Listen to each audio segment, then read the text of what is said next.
आपके मन में कोई सवाल है तो व्हाट्सएप हमें करें। 9582222266 हमारा व्हाट्सएप नंबर है। सोशल मीडिया प्लेटफॉर्म पर भी सवाल पूछ सकते हैं। फेसबुक पर @जी बिजनेस ऑनलाइन और ट्विटर पर @जी बिजनेस पर अपने सवाल भेजें। #बाजार आज और कल गिरावट रही। आइए एडिटर्स टेक में अनिल जी से समझते हैं कि बाजार में हफ्ते के आखिरी दिन इतनी गिरावट क्यों आई। हफ्ते का आखिरी दिन बड़ा भारी पड़ा बाजार पर और उसकी दो बड़ी वजह थी। पहले तो वजह आई अमेरिका से। जी हाँ, अमेरिकी बाजारों में रही कमजोरी, जबकि उम्मीद ये थी कि एक मजबूती भरा सेशन रहेगा, लेकिन कमजोर बंद हुए और उसके बाद कमजोर बंद हुए तो हुए।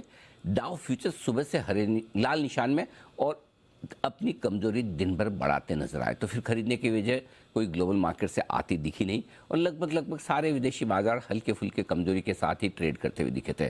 तो फिर भारतीय बाजार अचानक से इतना गिर गए, जो कि आमतौर पर दिखती नहीं कि 1000 पॉइंट से ज़्यादा गिरे सेंसेक्स में, और निफ्टी बैंक निफ्टी भी अगर इतनी तेज़ी से गिरे तो इसके पीछे कोई और वजह भी तो होनी चाहिए। जी हाँ, ये वजह थी हमारी इंटरनल।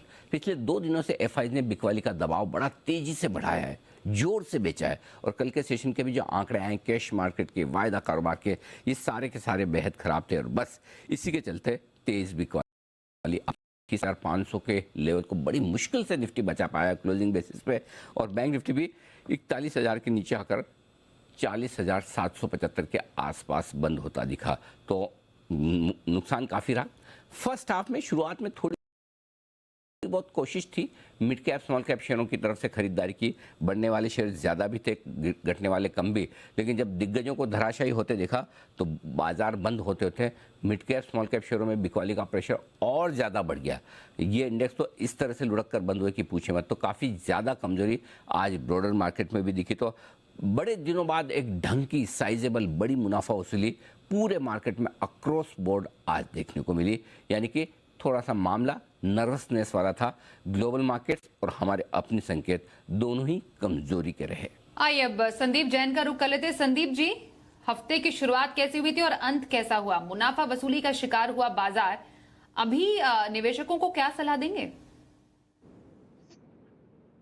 नहीं, देखिए कॉशियस तो रहना चाहिए। आज जैसा भी अनिल जी ने कहा कि आज ढंग की जो करेक्शन आई है वो आई है। देखिए लास्ट इस वीक में जो पिछली बार एक बहुत बड़ा गैप डाउन और उसके बाद बाउंस हुआ, तो उस टाइम पे लगा कि मार्केट बहुत रेजिलिएंट है, बट आज जो फॉल आया वो एक तरीके से उस दिन का एक रेप्लिकेशन है।